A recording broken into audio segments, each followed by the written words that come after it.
So ultimately, Uber needs to see a shift in the company's culture.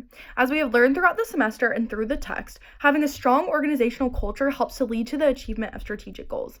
With the issues of discrimination and sexual harassment that Uber is currently facing, this should be seen and viewed as a business issue, and there needs to be clear goals and objectives in order to see any sort of change. Now, another reason why Uber should take steps into fixing their company culture is because culture can be used as a guide for all employees as to what behavior is acceptable and what's unacceptable. With the pressing issue of sexual harassment and discrimination, creating a strong organizational culture will help to demonstrate the right types of behaviors that this company requires. Now, one possible solution to help Uber achieve this is by creating a more diverse and inclusive environment for all of its employees.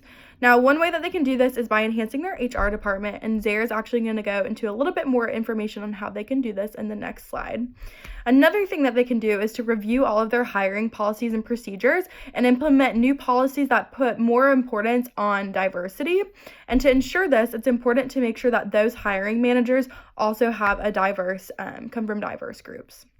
Also, Uber could create a more diverse and inclusive environment by providing more ways for its employees to report issues to the management and to the HR team anonymously and without fear of doing so. Now, according to an essay from Susan Fowler, who was a former Uber employee, she said that the HR department disregarded her claims of sexual harassment and lied, saying that there was nothing they can do about it. Later, she came to realize that there were several other women in her same position that went to the HR department, and they were disregarded as well. Nothing was ever done.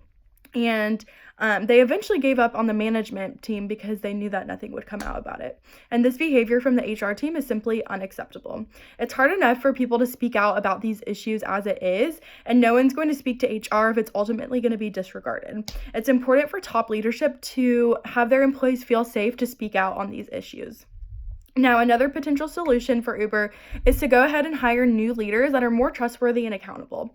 Having this kind of a leadership is essential to having an ethical culture, and as we know, leaders have a significant impact on their employees, and these employees will essentially be a reflection of them. Uber must make these tough decisions regarding those who they keep and those that they get rid of, and with the current issues that they are currently facing as a company, they will need to hire new leaders that can uphold a more ethical culture. Now, organizational change can be tricky, but in the case of Uber, something will have to be done.